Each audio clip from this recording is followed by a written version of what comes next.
Dear aspirants, आज जो हम कवर करने वाले हैं 24 अगस्त 2017 का फर्स्ट शिफ्ट का जो पेपर है उसे कवर करने जा रहे हैं।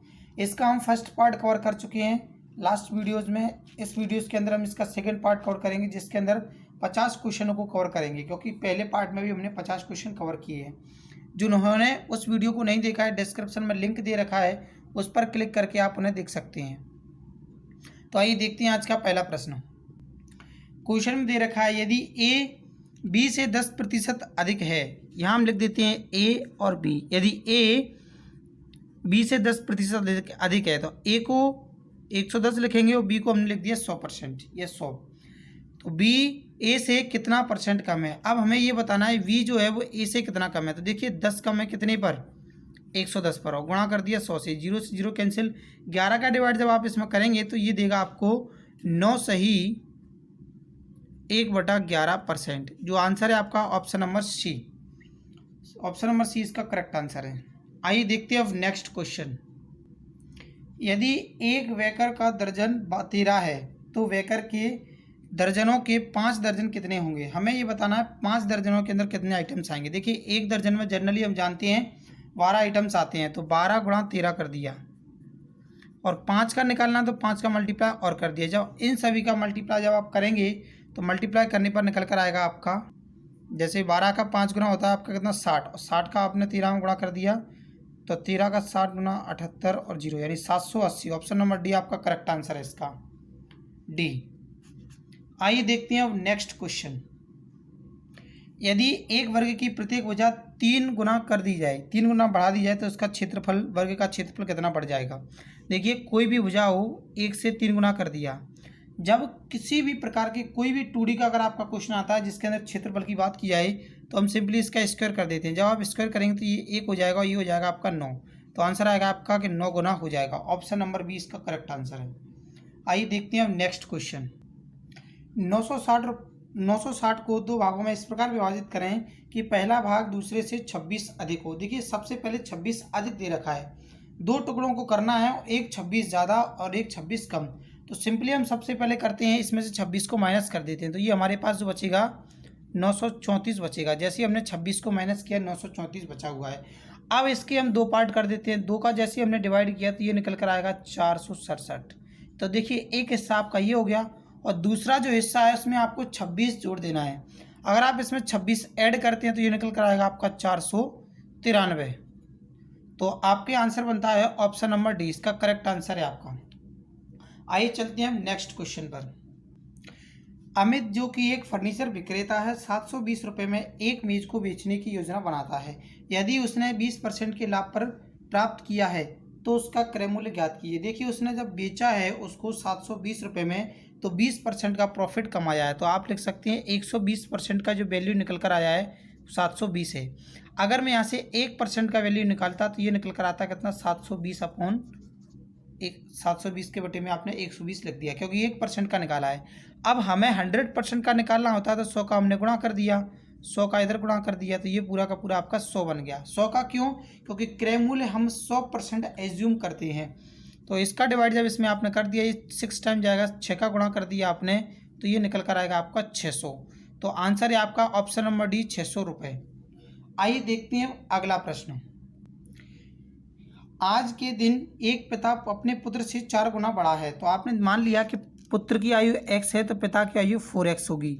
अब 24 वर्ष बाद, आज से अगर 24 वर्ष बाद की बात की जाए तो उनके पुत्र और पिता की आयु का अनुपात 1/3 रह जाती है। तो 3 का मल्टीप्लाई आपको इधर कर देना है और इस पूरी संख्या गुणा इधर कर देना है। तो हम देखते हैं इधर 3 का जैसे ही मल्टीप्लाई किया 3x + 72 इज इक्वल टू आपका आएगा 4x + 24। यहाँ से आपने देखा x को इधर भेज दिया, 24 को इधर भेज दिया, तो ये निकल कर आएगा आपका 48, और x का वैल्यू निकल कर आ गया 4x से आपने 3x माइनस किया था x। आपका x का जो वैल्यू निकल कर आया वो 48 निकल कर आया है। तो पुत्र की जो आयु वर्तमान की निकल कर आएगी वो कितनी आएगी, x का वैल्यू जो निकला है वही पुत्र की आयु होगी 48। तो 48 वर्ष पुत्र की वर्तमान आयु रही होगी। आइए देखते हैं अब नेक्स्ट क्वेश्चन। एक दल ने 16 मैच जीते और 5 मैच हारे। तो आपको ये पता चला कि टोटल अभी जो मैच खेले गए हैं जीतने और हारने वाले वो कितने मैच हो गए, 21। यदि ये मैच खेले गए मैचों का कितना 70% है, तो आपने देखा 70% का जो वैल्यू निकल कर आया वो कितना दिया है 21 मैच है। तो यहाँ से हम ये पता कर सकते हैं कि 100% मैचों का वैल्यू कितना होगा। जब हम 100% मैच निकालेंगे तो 21/70 गुणा 100, 0 से 0 कैंसिल, 7 से कैंसिल किया तो पता चला ओवरऑल जो खेले जाने वाले मैच हैं वो 30 मैच हैं टोटल। लेकिन इस क्वेश्चन में आपसे पूछा गया है तो दल को और कितने मैच जीतने चाहिए जिससे कि उसकी जीत का जो रिकॉर्ड है वो कितना हो जाए 80% हो जाए। तो देखिए इस मैच के अंदर उसने क्या किया है, इस पूरे के पूरे खेल के अंदर 16 मैच तो वो जीत चुका है। अगर हमें 80% मैच जीतना है, इसका अगर 80% निकालेंगे तो वो निकल कर आएगा आपका 24। देखिए 80% निकालने के लिए 80/100 लिख दिया आपने, 0 से 0 कैंसिल, 0 से 0 कैंसिल, तो ये कितना आ गया आपका 24। देखिए अभी जो मैच जीत चुके हैं वो कितने जीते हैं 16, और हमें कितने जीतने हैं 24। तो कितने का डिफरेंस, कितने और मैच जीतने पड़ेंगे, तो आंसर आया 8 मैच और जीतने पड़ेंगे, तब हम जाकर 80% मैचों का जीत का रिकॉर्ड तैयार हो पाएगा। तो आंसर है इसका ऑप्शन नंबर डी 8। आइए देखते हैं अब नेक्स्ट क्वेश्चन। 75 लोगों की एक सभा में 35 लोग अंग्रेजी बोल सकते हैं और 50 लोग हिंदी बोल सकते हैं। अधिकतम ऐसे कितने लोग हैं जो दोनों भाषाओं को बोल सकते हैं। तो देखिए हमें इस क्वेश्चन के अंदर ये समझना है कि केवल इंग्लिश बोलने वाले 35 व्यक्ति हैं और केवल हिंदी बोलने वाले कितने दे रखा है 50। आपने इन दोनों को ऐड किया तो पता चलेगा कि 85 व्यक्ति होते हैं जो हिंदी बोल सकते हैं और इंग्लिश बोल सकते हैं, जबकि हमारे पास व्यक्ति कितने हैं टोटल 75। तो आपने क्या किया 85 में से माइनस किया 75, तो ये पता चला कि 10 ऐसे व्यक्ति हैं जो दोनों लैंग्वेज को बोल सकते हैं। तो आंसर है इसका ऑप्शन नंबर ए। और जबकि मैंने इसका एक कॉन्सेप्ट आपको समझाया है परसेंटेज में, ट्रिक आप देख लेना, x + y - z, x + x y इनको मान लिया, z इसको माइनस कर दिया, तो आंसर आ गया आपका 10%। आइए देखते हैं अब नेक्स्ट क्वेश्चन। ए और बी किसी कार्य को 30 दिनों में कर सकते हैं। तो आपने देखा सबसे पहले कि ए और बी से जो कार्य करवाया गया वो 30 दिन में हो रहा है, फिर बी और सी से कार्य करवाया गया वो 24 दिन में हो रहा है, तो बी और सी ने 24 दिन में, सी + ए ने जो कार्य किया है वह 20 दिन में हुआ। इन सब का हम एलसीएम ले लेते हैं। एलसीएम आएगा हमारा 120, डिवाइड कर दिया 4 बार जाएगा, डिवाइड कर दिया 5 बार जाएगा, और 20 का डिवाइड कर दिया 6 बार। अब हमें इस प्रश्न में बोला गया है कि वे सभी एक साथ 12 दिनों तक कार्य करते हैं। कौन कौन, ए बी और सी। तो यहाँ पर देखते हैं हम ए बी सी की जो इफ़िशियंसी निकलेगी, अगर इन सब को जोड़ दिया जाए तो यहाँ पर ए 2 बार आया है, बी 2 बार आया है और सी भी आपका 2 बार आया है। तो ये जो कार्य क्षमता है सबकी 2-2 बार है। तो ए बी सी की जो कार्य क्षमता निकल कर आएगी वो निकल कर आएगी 15/2, क्योंकि 10 और 5 15, ये 15 जो कार्य क्षमता है ये इनके सबका 2 गुना है। तो हमने क्या कर दिया 2 का डिवाइड कर दिया, तो ए बी सी की कार्य क्षमता ये निकल कर आ गई। तो ए बी सी ने जो काम किया है कितने दिनों तक किया, 12 दिनों तक। आपने इसको इससे कैंसिल कर दिया 6, तो ये आया आपका कितना 90 काम। तो 12 दिन के अंदर 90 कार्य हो चुका है किसके द्वारा, ए बी सी के द्वारा। आज जब तक क्या करते हैं ए और सी कार्य करना छोड़ देते हैं, शेष कार्य जो रह जाता है। तो आपने देखा टोटल कार्य 120 है और 90 काम ए बी सी ने कर दिया है। अब जो कार्य रह गया है वो 30 कार्य रह गया है, किसके द्वारा होना है, ये जो होना है केवल बी के द्वारा। यहाँ से हमें बी की इफ़िशियंसी निकालनी पड़ेगी। तो आपको ये पता है कि ए बी सी की जो कार्य क्षमता वो कितनी है 7.5, ए बी सी की जो कार्य क्षमता है 7.5 है, यानी कि 15/2 को हम 7.5 कह सकते हैं। हाँ, अगर हमें अब वी की कार्य क्षमता निकालनी है केवल वी की, तो ए और सी की कार्य क्षमता को माइनस कर देंगे। ए सी की कार्य क्षमता कितनी यहाँ पर 6, तो आपने देखा कि अकेले वी की जो कार्य क्षमता निकल कर आएगी वो कितनी आएगी 1.5 निकल कर आएगी। तो आपने क्या किया 1.5 से जैसे ही डिवाइड किया पॉइंट हटा दिया, ऊपर 10 आ गया, 5 से आपने कैंसिल कर दिया इसको, तो ये दो बार चला गया, 3 बार चला गया, 3 से डिवाइड कर दिया 10, तो आंसर आ गया आपका कितना 20। देख लेते हैं कौन से ऑप्शन में दे रखा है। तो ये दे रखा है ऑप्शन नंबर डी में, आंसर है इसका 20 दिन। देखिए ये क्वेश्चन हो सकता है आपको समझने में थोड़ा सा लेंदी लग रहा हो, लेकिन बहुत ही अच्छा प्रश्न है और पेपर में कभी कभार ऐसे प्रश्न आ जाते हैं, लेकिन ये चलन से बाहर होते जा रहे हैं। एक बार फिर से रिवाइज करवा देता हूँ कि ए बी ने 30 दिन में, बी सी ने 24 दिन में, सी और ए ने 20 दिन में कार्य किया। इन सब का एलसीएम लेने के बाद हमने यहाँ पुट कर दिया, 30 से डिवाइड किया, तो ए और बी की इफ़िशियंसी 4 है, बी और सी की इफ़िशियंसी 5 है, सी और ए की इफ़िशियंसी 6 है। यानी एक दिन में ए और बी मिलकर 4 कार्य करते हैं, बी और सी मिलकर 5 काम करते हैं, सी और ए मिलकर 6 कार्य कर देते हैं। तब हमें 12 दिनों तक ए बी सी से कार्य करवाना है। तो ए बी सी की कार्य क्षमता 7.5 है, क्योंकि इन सभी को जोड़ करके हमने 2 का डिवाइड कर दिया, कितना आ गया 7.5, या लिख सकते हैं 15/2। 12 दिनों तक कार्य करवाया, तो इसको सॉल्व करने के बाद 90 काम कर दिए 12 दिनों में। तब हमें केवल जो कार्य करवाना है, शेष कार्य बचा हुआ है, जो 120 में से 90 कार्य हो चुके हैं, 30 कार्य शेष बचे हैं, और ये जो कार्य करवाना था किससे, वी से। और वी की इफिशियंसी हमने कहाँ से निकाली, इसके अंदर AC का वैल्यू कर दिया, ये वाला 6 फुट जो कर दिया, 6 को माइनस करने पर कितना मिला 1.5, और 1.5 को हमने यहाँ पुट कर दिया, 1.5 से हमने 30 में डिवाइड कर दिया। जैसे ही डिवाइड किया तो आंसर मिला 20। 20 दिन में जो है शेष कार्य को बी अकेला कर देगा। आइए देखते हैं हम नेक्स्ट क्वेश्चन। एक पिता और पुत्र की आयु का योग 45 वर्ष है। तो आपने देख लिया फादर प्लस सन की जो आयु का योग है 45 ईयर्स है।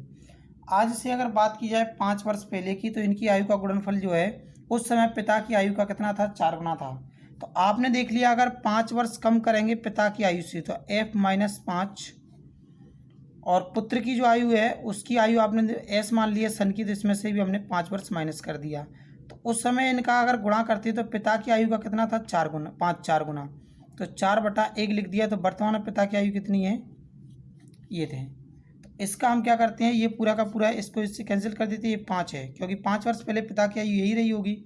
कैंसिल जैसे ही किया आपने, तो इस 5 को इधर भेजेंगे, तो एस का जो वैल्यू निकल कर आएगा, एस का वैल्यू निकल कर आएगा कितना, 9। अगर हमें पता चल चुका है पुत्र की आयु कितनी है, 9 वर्ष है, ये एस है, ये हमारा एस की अगर आयु 9 वर्ष है, तो फादर की कितनी होगी, 36। तो ऑप्शन नंबर कौन सा सही है हमारा, सी इसका करेक्ट आंसर है। आइए चलते हैं अब नेक्स्ट क्वेश्चन पर। आपका जो 21वां प्रश्न है, ये आपका सेम की सेम आपका 20वें प्रश्न के जैसा ही आया है, बिल्कुल हूबहू वही प्रश्न आया है, एक भी आपका क्वेश्चन की कुछ वह चेंज नहीं हुआ है। तो इसका भी आंसर क्या होगा आपका 36,9। आइए देखते हैं अब नेक्स्ट क्वेश्चन। ये बड़ा ही कमाल का प्रश्न है, दोनों एक जैसा आया। अभी तक ऐसा किसी भी एग्जाम के अंदर नहीं हुआ है कि दोनों की दोनों एक जैसी प्रश्न लगातार दिए गए हों, लेकिन इस वाले एग्जाम्स के अंदर ऐसा हो चुका था। तो आइए देखते हैं अब नेक्स्ट क्वेश्चन। नेक्स्ट क्वेश्चन है, एक कक्षा में 40 विद्यार्थियों का औसत वजन 55 किलोग्राम है। यदि एक शिक्षक का वजन इसमें शामिल कर दिया जाता है तो कक्षा का औसत वजन 56 किलोग्राम हो जाता है। तो शिक्षक का वजन हमें ज्ञात करना है। तो देखिए सबसे पहले ये समझना ये है कि सिंपली एक जो टीचर आया होगा उसके आने से औसत वजन कितना बढ़ गया, 1, क्योंकि पहले कितना था 55, अब कितना हो गया 56। तो कितने विद्यार्थी हैं हमारे पास, विद्यार्थी हैं 40 प्लस अब जो नया औसत हो चुका है वो कितना हो चुका है, 56। तो इसको हमने इसमें जोड़ दिया। जैसे हम इन दोनों को ऐड करते हैं तो आंसर कितना आया, 96 किलोग्राम। तो आंसर इसका 96 किलोग्राम। ये आपका सबसे बेसिक कॉन्सेप्ट है। नहीं है तो आप क्या कर सकते हैं, 40 का गुणा 55 में करेंगे, बराबर इन दोनों को बराबर करने पर इसके अंदर आप 41 का गुणा करेंगे, जो कुछ भी आएगा उन दोनों का डिफरेंस को आप लेंगे तो कितना आएगा आपका 96 आ जाएगा। इससे भी आप कर सकते हैं, इसमें समय ज़्यादा लगता है, लेकिन इससे अगर आप करते हैं तो आंसर आएगा आपका 96 किलोग्राम। आइए देखते हैं नेक्स्ट क्वेश्चन। एक रेलगाड़ी 12 मिनट में 10 किलोमीटर की दूरी तय करती है। देखिए 12 मिनट में 10 किलोमीटर की दूरी तय करती है, तो आपको ये पता है 5 गुना अगर कर दिया जाए तो 60 मिनट के अंदर यह जो ट्रेन है वो कितना दूरी तय करेगी, 50 किलोमीटर। अब करना क्या है, यदि इसकी गति को 10 किलोमीटर प्रति घंटे की दर से कम कर दी जाए। अभी जो चल रही है वो कितनी चल रही है, 50 किलोमीटर प्रति घंटे चल रही है, यानी 1 घंटे में 50 किलोमीटर चलती है। अगर अब 1 घंटे में हम कितना चलाएं, 40 किलोमीटर चलाते हैं, तो हमें ये पता चल गया कि अब जो चला है 10 किलोमीटर दूरी और कवर करनी है। जब 1 घंटे में या 60 मिनट में जो दूरी कवर की है उसने कितनी की है, 50 किलोमीटर, लेकिन अब जो कर रही है वो कितनी कर रही है, 60 मिनट के अंदर 40 किलोमीटर। तो अब कितना समय और लगेगा, 15 मिनट का समय लगेगा। कैसे लगेगा, क्योंकि 60 मिनट में जो दूरी तय कर रही है वो 40 किलोमीटर कर रही है, और पहले दूरी कितनी तय की थी उसने, 50 किलोमीटर। तो अब हमें 10 किलोमीटर तय और करवाना है। तो आपने क्या किया, 4 से डिवाइड कर दिया, तो इधर आ गया 15 मिनट और इधर आ गया आपका 10 किलोमीटर। तो देखिए 10 किलोमीटर और दूरी तय करने के लिए कितना समय और लगा, 15 मिनट का। तो ऑप्शन नंबर डी इसका करेक्ट आंसर है। आइए देखते हैं नेक्स्ट क्वेश्चन। एक रेलगाड़ी 90 मीटर लंबे प्लेटफॉर्म को 30 सेकंड में पार करती है। तो सबसे पहले हमें क्या है, यहाँ प्लेटफॉर्म की लंबाई पता है 90 मीटर, ट्रेन की लंबाई नहीं पता तो x मान लिया, समय कितना लगता है 30 सेकंड का। चाल बराबर दूरी बटे समय जो होता है वही हमने लगा दिया कि चाल हमारी पता नहीं है, दूरी ट्रेन की प्लस प्लेटफॉर्म की, ये ट्रेन की हमने x मान ली, प्लेटफॉर्म की 90 है और कितने 30 सेकंड में। अगेन दोबारा से जब एक व्यक्ति को पार करेगा जो प्लेटफॉर्म पर खड़ा हुआ है, प्लेटफॉर्म पर खड़े व्यक्ति को, तो प्लेटफॉर्म की लंबाई ना लेते हुए केवल उस व्यक्ति की लंबाई कितनी होगी, कुछ नहीं होती है, नगण्य मानी जाती है। तो ट्रेन अपने आप की दूरी को तय करेगी कितने सेकंड में, 15 सेकंड में। अब इसको सॉल्व करना है, तो सबसे पहले हमने इसको सॉल्व किया, तो ये आ गया 2 का इधर मल्टीप्लाई कर दिया तो ये आ गया 2x।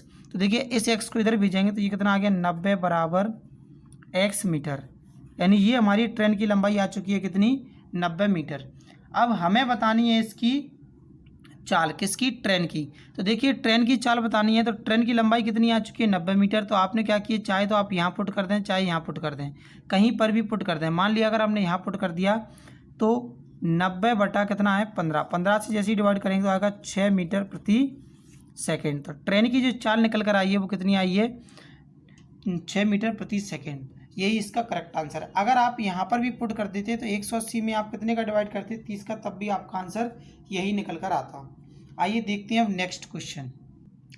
एक रेलगाड़ी एक पुरुष को 5 सेकंड में पार करती है। तो जब रेलगाड़ी पुरुष को पार करेगी तो अपने आप की दूरी को पार करेगी, तो आपने मान लिया x बटा कितना 5, क्योंकि x मीटर चलने में 5 सेकंड का समय लगाया बराबर। फिर बोला गया और 300 मीटर लंबे पुल को पार करने में, तो x प्लस 300 पार करने में 20 सेकंड का समय लगता है, तो 20 सेकंड। इसको इससे कैंसिल कर दिया हमने, तो 4 का इधर गुणा किया तो ये आ गया 4x और माइनस x, तो ये ओवरऑल कितना बचेगा आपका 3x बराबर 300। तो x का वैल्यू निकल कर आ गया कितना 100। इस प्रश्न के अंदर हमसे 2 चीज़ें पूछी गई हैं। सबसे पहले पूछा गया है ट्रेन की गति और दूसरी लंबाई। तो आपको इतना पता चल गया कि इसके 2 ऑप्शन कट जाएंगे आपके, 150 वाला 150 वाला। अब 2 ऑप्शन आपके पास बचे हुए हैं। तो आपने देख लिया यहाँ पर अगर 100 को रखेंगे 5 से डिवाइड करेंगे तो कितना आएगा 20 सेकेंड। तो आपको पता चल गया लास्ट ऑप्शन इसका सही है, ऑप्शन नंबर डी, कि 20 मीटर प्रति सेकंड की चाल से चलती है और 100 मीटर लंबी हमारी ट्रेन की लंबाई है। तो यही इसका आंसर करेक्ट है। आइए देखते हैं नेक्स्ट क्वेश्चन। शांति और रानी ने क्रमशः 85,000 रुपये और 15,000 रुपये का एक निवेश करके एक व्यवसाय प्रारंभ किया। 2 वर्षों के पश्चात उनके बीच का अनुपात हमें ज्ञात करना है कि लाभ किस अनुपात में बांटा जाएगा। तो सबसे पहले देखिए हमें जो दे रखा है 85,000 दे रखा है, 85,000 अनुपात 15,000। तो 3 जीरो से 3 जीरो कैंसिल कर दिए, 5 से अगर कैंसिल करते तो ये 3 बार जाएगा, ये 17 बार। यही इसका आंसर है कि जो लाभ को बांटा जाएगा वो क्या बांटा जाएगा 17:3 में। क्यों बांटा जाएगा, क्योंकि हम जानते हैं जब भी प्रॉफिट बांटा जाता है ये डिपेंड करता है इन्वेस्टमेंट इनटू टाइम पर। तो टाइम इसका 2 वर्ष है तो दोनों का सेम है, तो हमें टाइम लिखने की ज़रूरत नहीं है। इन्वेस्टमेंट जो लगाया गया था उसी के अनुपात में आपका क्या रेशो बढ़ जाएगा। तो आंसर है आपका ऑप्शन नंबर ए। आइए देखते हैं अब नेक्स्ट क्वेश्चन। एक पुस्तक विक्रेता 10% की छूट प्रदान कराता है। उस पुस्तक के लिए ग्राहक द्वारा भुगतान किया गया मूल्य ज्ञात करें। यदि अंकित मूल्य कितना है 62। देखिए 62 पर अगर आप 10% का डिस्काउंट देते हैं तो इसका अर्थ ये हुआ 6.20, यानी कि 6 रुपये और 20 पैसे। तो आपने ये अंकित किया है 10% का डिस्काउंट दिया, तो इतना माइनस कर देना। जैसे ही आप इसमें से माइनस करेंगे तो निकल कर आएगा आपका 55 रुपये 80 पैसे। ऑप्शन नंबर 20 का करेक्ट आंसर है। आइए देखते हैं अब नेक्स्ट क्वेश्चन। देखिए इस प्रकार के क्वेश्चन में आपको ये देखना होता है कि एक एक वर्ड को मैच करना होता है कि इसमें क्या मिस्टेक दे रखा है। हर एक एग्जाम के अंदर आपका एक क्वेश्चन इसका आया हुआ है। तो जैसे कि ऊपर वर्ड दे रखा है इसमें आपको एक एक स्पेलिंग चेक करना होगा। हालांकि इसमें मिस प्रिंट है, यहाँ पर टी प्रिंट होना था, इसीलिए इसका ये वाला जो आपका करेक्ट करना था, ये वाला इसमें मिस्टेक था, तो हमें इसमें गलत ही छांटना पड़ता है। तो गलत छांटना था 2। ये जो दिया है ऑप्शन नंबर सी पर हमें दे रखा है। आंसर है इसका ऑप्शन नंबर सी। वैसे आप कर लेंगे, इस क्वेश्चन में ज़्यादा बहुत बड़ा लॉजिक नहीं होता है, केवल स्पेलिंग्स को चेक करना होता है। आइए देखते हैं अब नेक्स्ट क्वेश्चन। देखिए ये क्वेश्चन भी सिमिलर उसी की तरह है, इसमें भी हमें गलत संयोजन को पहचानना होता है। तो आप देखेंगे ये सब एक जैसे नज़र आ रहे हैं, लेकिन इसमें कुछ ना कुछ एक बारीकी होती है। जैसे कि आप देख रहे हैं थर्ड वाले में यहाँ पर डी लिखा हुआ है, सब में वी लिखा हुआ है। तो ये जो दे रखा है ऑप्शन नंबर फर्स्ट पर दिख रखा था थर्ड वाला, तो आंसर है इसका ऑप्शन नंबर ए। आइए देखते हैं अब नेक्स्ट क्वेश्चन। ये आपको एवरेज का क्वेश्चन दे रखा है। हर एक एग्जाम के अंदर आपका एक क्वेश्चन आया हुआ है, बहुत ही सिंपल है। अब इसको भी क्या बताना है, सिंपली आपको जोड़ लेना है और जोड़ने के बाद क्या करना है, डिवाइड कर देना है कितने से 6 से। तो जैसे ही आप इन सभी को जोड़ेंगे तो ये निकल कर आएगा आपका 486 डिवाइड आप अगर इसे 6 से करते हैं, क्योंकि 6 संख्या है 1 2 3 4 5 6, तो 6 से जैसे ही डिवाइड करेंगे तो ये आएगा 81। ऑप्शन नंबर सी इसका करेक्ट आंसर है। आइए देखते हैं हम नेक्स्ट क्वेश्चन। देखिए इस क्वेश्चन को जब हम सॉल्व करेंगे तो इसको हम रूट से बाहर जैसे निकालेंगे तो ये निकल कर आएगा 4.3, क्योंकि 1849 जो होता है वो 43 का अंडर रूट वर्ग होता है, और इसको रूट से बाहर निकालेंगे, दो संख्याओं के बाद पॉइंट दिया इसलिए एक संख्या के बाद पॉइंट लगा देंगे। अगेन जब इसको रूट से बाहर निकालेंगे तो ये निकल कर आएगा हमारा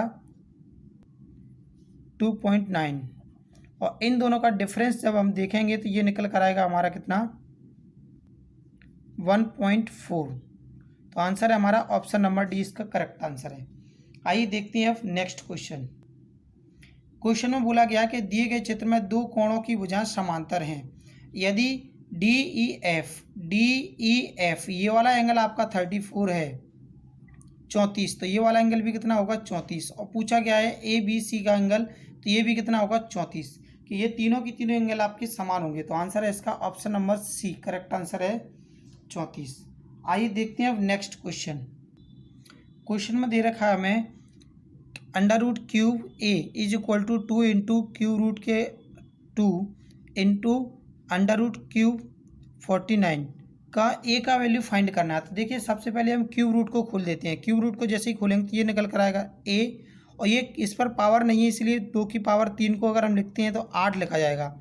ये 2 की पावर 3, 2 गुणा 2 गुणा 2 कितना होगा 8 मल्टीप्लाई, ये निकल कर आएगा 2, और ये निकल कर आएगा आपका कितना 49।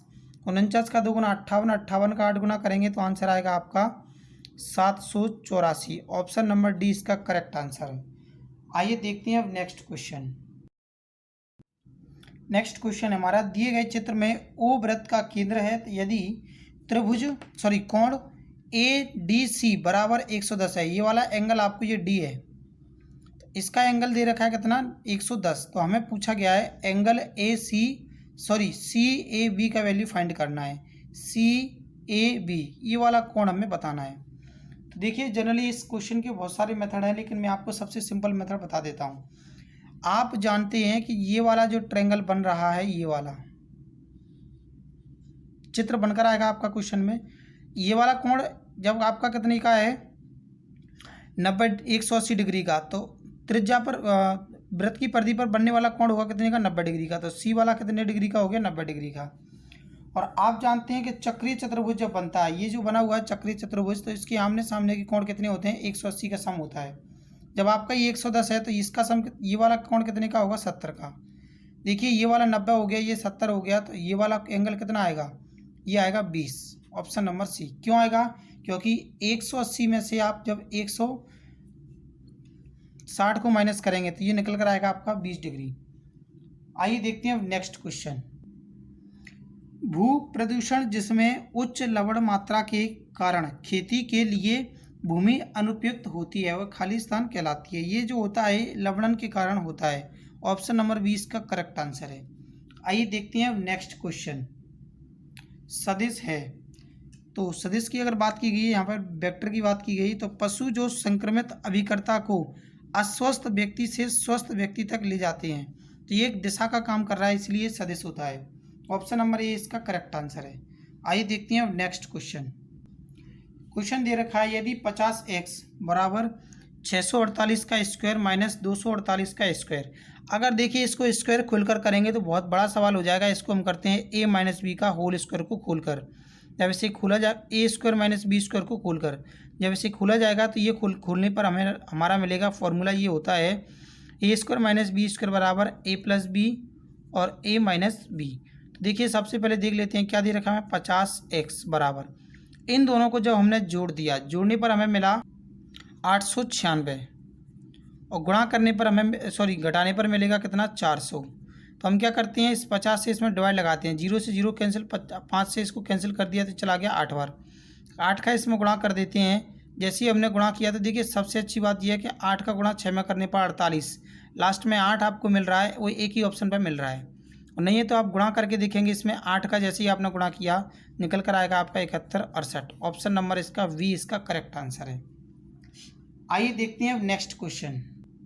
क्वेश्चन में बोला गया है 5000 रुपये की धनराशि 3 वर्षों के लिए 10% वार्षिक ब्याज की दर से साधारण ब्याज और चक्रवृद्धि ब्याज का अंतर हमें ज्ञात करना है। तो देखिए सबसे पहले क्या करते हैं, राशि जो दे रखी है 5000 उसको हम यहाँ पर प्रिंट कर देते हैं कि 5000।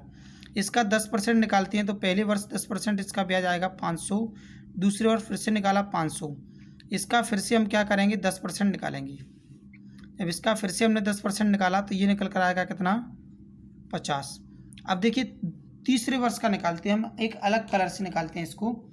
सबसे पहले आपने देखा कि इसका ब्याज निकाला आपने तो ये निकल कर आएगा आपका कितना 500, फिर इस पर ब्याज और इस राशि पर ब्याज 50 50 और इस राशि पर ब्याज तो ये निकल कर आएगा 5।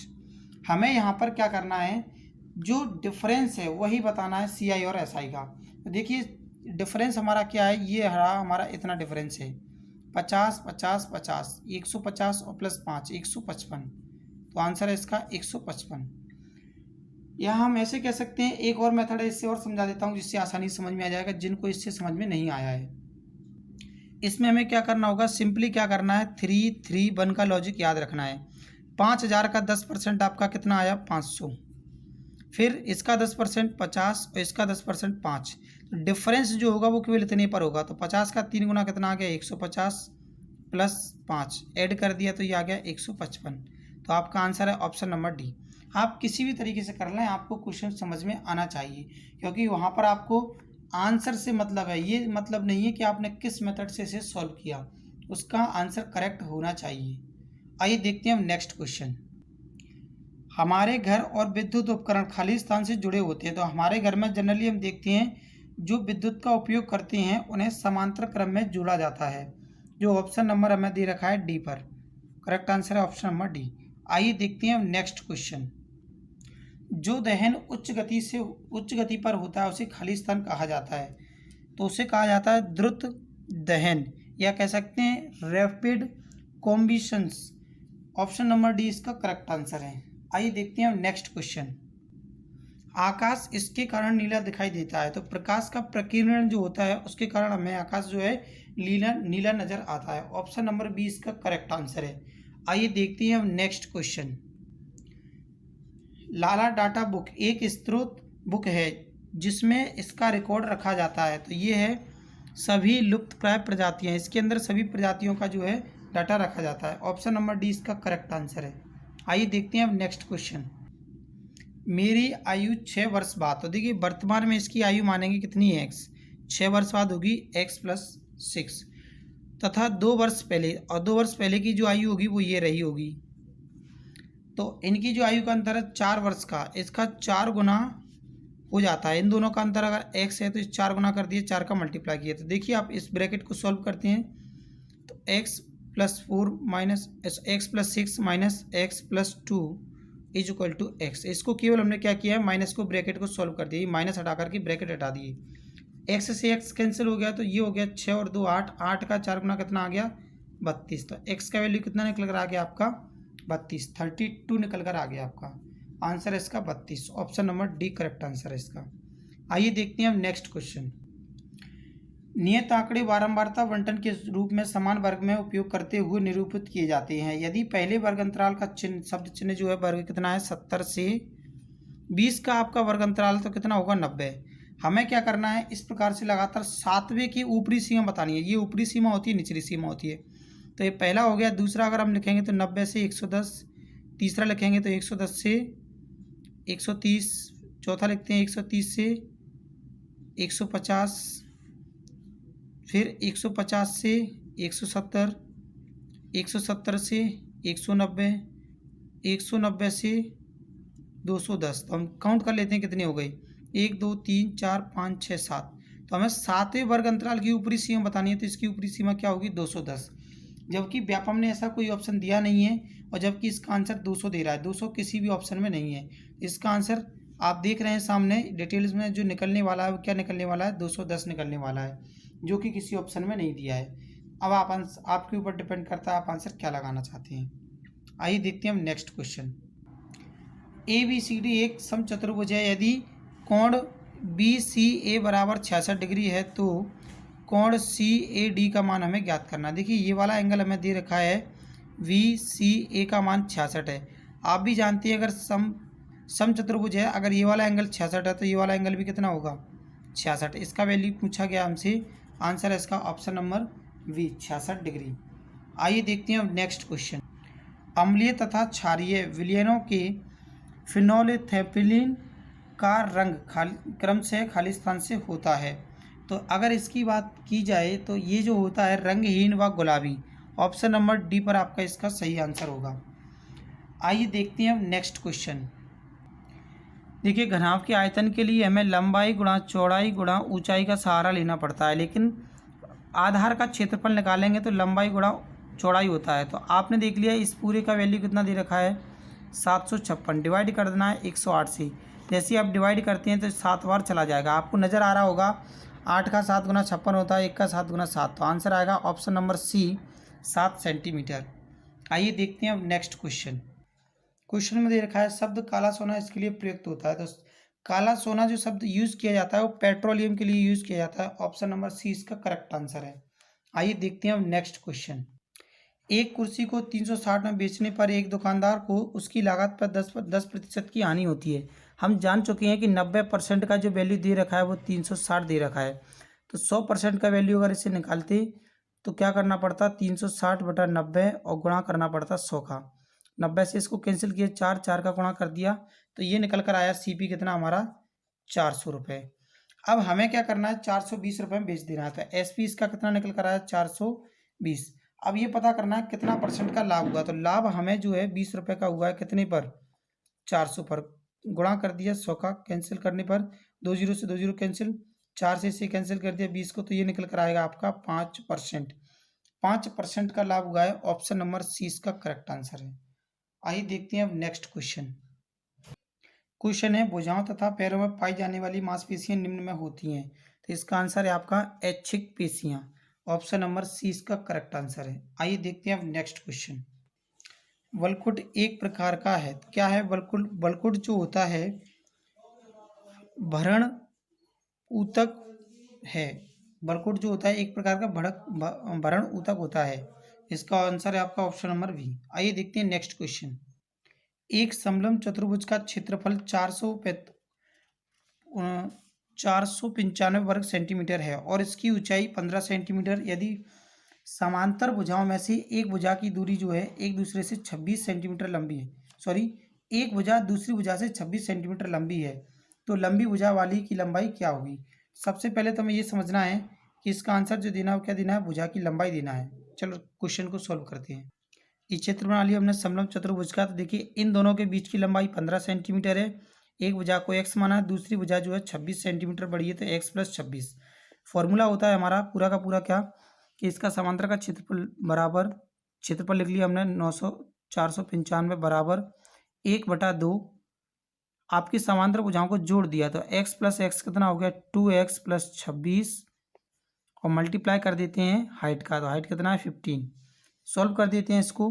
तो आपने 15 से इसको कैंसिल कर दिया और 2 का गुणा कर दिया, तो ये जो हमारा है 33 बार कट जाएगा। 33 में 3 का गुणा किया 66 आ गया। तो 2x प्लस 26 इसको इधर भेजेंगे तो ये निकल कर आएगा हमारा कितना 40। 2x 2 से और कैंसिल कर दिया तो x का वैल्यू निकल कर आया कितना 20। अब देखिए 20 निकल कर आया x का वैल्यू, x में 26 और जोड़ दिया तो आंसर आएगा इसका ऑप्शन नंबर बी 46 सेंटीमीटर। यही इसका करेक्ट आंसर है। आइए देखते हैं next question. P Q R S एक आयत है जिसका विकर्ण पी आर तथा क्यू एस बिंदु पर मिलते हैं। पी आर, यदि पी आर का वैल्यू दे रखा है x प्लस 6 और क्यू आर का दे रखा है 17, तो हमें बताना है कि x का वैल्यू क्या होगा। देखिए चित्र देख लेते हैं हम इसका। तो ये चित्र बना हुआ है इसका। इस चित्र पर हम समझ लेते हैं क्या क्या कैसे दे रखा है। तो देखिए पी से आर तक जो हमें वैल्यू दे रखा है वो दे रखा है कितना x प्लस 6। यहाँ से यहाँ तक हमारा x प्लस 6 है। अगर हम इसको क्या करेंगे 2 से भाग लगा देंगे तो आपको ये पता, ये पूरा का पूरा जोड़ है, इसके 2 टुकड़े कर दें, या सिंपली हमने ये ले लिया, ये वाला पूरा हिस्सा इस विकर्ण के बराबर होगा। तो ये वाला विकर्ण यहाँ से यहाँ तक कितना दे रखा है 17, और 17 में ये भी 17 होगा, तो 17 में 17 हमने जोड़ दिया, कितना हो गया 34। तो x बराबर 34 में से हमने क्या किया 6 को माइनस कर दिया। जैसे हम माइनस करते हैं तो आंसर आएगा ऑप्शन नंबर डी 28 सेंटीमीटर। आइए देखते हैं अब नेक्स्ट क्वेश्चन। इस क्वेश्चन के अंदर हमें क्या करना है, इस पूरी संख्या से इसमें भाग लगाना है। जैसे ही भाग लगाते हैं, भाग लगाने के लिए हमने लिख दिया x की पावर 3 माइनस 3x माइनस का 13x प्लस का 15 और डिवाइड करना है x माइनस 5 से। इन दोनों को एक जैसा किया आपने तो x का स्क्वायर आएगा तो इसका जब इसमें मल्टीप्लाई किया तो एक्स क्यूब आ गया, इसका इसमें मल्टीप्लाई किया तो 5x² आ गया। यहाँ पर इसमें इस क्वेश्चन के अंदर मिसप्रिंट दे रखा है जबकि इसमें स्क्वायर लगा हुआ है, ठीक है। यहाँ पर सॉल्व करते हैं इसको हम, ये हमारा प्लस हो जाएगा, ये माइनस, ये कैंसिल हो गया, ये निकल कर आएगा हमारा कितना 2x², और ये माइनस का 13x प्लस का 15, और सॉल्व कर लेते हैं आगे इसको। फिर आपने देखा इन दोनों को एक जैसा करना है तो प्लस का 2x का मल्टीप्लाई किया तो ये आ गया 2x² माइनस का 10x, ये कैंसिल हो गया आपका, ये प्लस फिर से आपने जोड़ दिया इसको तो ये निकल कर आएगा आपका कितना 3x और प्लस का 15। अब अगेन आपने इसको फिर से सॉल्व किया तो ये आपने देख लिया ये दोनों को सेम करना है तो क्या लगा दिया माइनस का 3 लिख दिया, तो माइनस का 3 का जैसे ही मल्टीप्लाई किया तो ये हो जाएगा आपका माइनस का 3 और ये हो जाएगा प्लस का 15। जैसे ही आप देखते हैं यहाँ पर कुछ नहीं बचने वाला है, 0 हो गया, कैंसिल हो गया पूरा का पूरा पार्ट। तो अब देख लेते हैं कौन सा इसका आंसर सही है। पूरा का पूरा ये इमेज करना चाहिए 2x² plus 2x plus minus 3, option number D आपका इसका करेक्ट आंसर है। आइए चलते हैं अब नेक्स्ट क्वेश्चन पर। क्वेश्चन में दे रखा है हमें उच्च गलनांक और क्वथनांक के साथ एक अधातु खाली स्थान है, तो आंसर है इसका हमारा ग्रेफाइट, ऑप्शन नंबर डी इसका करेक्ट आंसर है। आइए देखते हैं अब नेक्स्ट क्वेश्चन। निम्न में से कौन सा एकल बीज पत्री पौधा है, तो देखिए ये सब आपके द्विबीज पत्री होते हैं जबकि मक्का आपका एकल बीज पत्री पौधा होता है, ऑप्शन नंबर बी इसका करेक्ट आंसर है। आइए चलते हैं अब नेक्स्ट क्वेश्चन पर। अपघट्यों के बारे में नीचे दी गई विशेषताओं में से कौन कौन सी अपघट्य पर लागू नहीं होती हैं, तो सबसे पहला पढ़ लेते हैं, वे खाद्य श्रृंखला में अगले पौष्टिक स्तर पर ऊर्जा स्थानांतरित करती हैं, तो यही आपका गलत है जबकि ऐसा नहीं होता है। तो आंसर है इसका ऑप्शन नंबर ए, क्योंकि नहीं लिखा हुआ है इसमें नहीं लागू होने वाले, यही इसका आंसर है। आइए देखते हैं अब नेक्स्ट क्वेश्चन। कोशिका के भीतर की संरचना इसके माध्यम से स्पष्ट रूप से देखी जा सकती है, तो ये देखी जाती है इलेक्ट्रॉन सूक्ष्मदर्शी के द्वारा पूरी की पूरी कोशिका के भीतर की संरचना को हम देख सकते हैं इसके माध्यम से। आइए देखते हैं अगला प्रश्न। मानक रूप बोला गया आपसे, मानक रूप में लिखना है, यानी साइंटिफिक मेथड के अंदर हमें लिखकर बताना है। तो सबसे पहली बात, इस मेथड का जब भी हम यूज करेंगे तो एक संख्या के बाद पॉइंट लगाया जाता है, तो आपके 2 ऑप्शन अपने आप खत्म हो जाते हैं। और ये 10 यहाँ नहीं है, पावर में लिखा हुआ है, ये भी पावर में लिखा हुआ है माइनस का 11। अब इसे सॉल्व करने के लिए हम करते हैं क्या है, सबसे पहले इसको लिख लेते हैं। डिजिट कितना है 1 2 3 4 5 6 7 8 9 10, 2 3 4 5 6 7 8 9 10, 425। इसके नीचे आपने देखा इस पॉइंट को हम यहाँ लेकर आने वाले हैं, तो कितने जीरो उठाने पड़ेंगे हमें, पूरे 10 और एक ये, यानी इसको हम क्या लिखेंगे 4.25 इंटू 10⁻⁻11। -11 क्यों, क्योंकि नीचे अगर माइनस का 11 होता ऊपर आते ही क्या बन जाएगा माइनस का।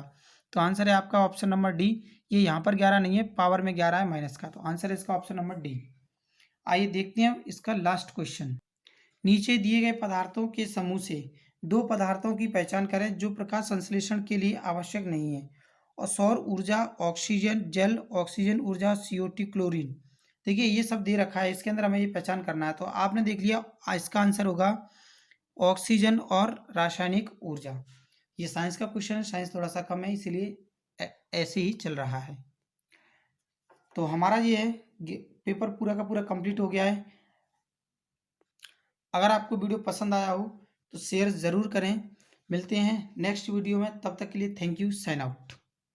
दिनेश सर।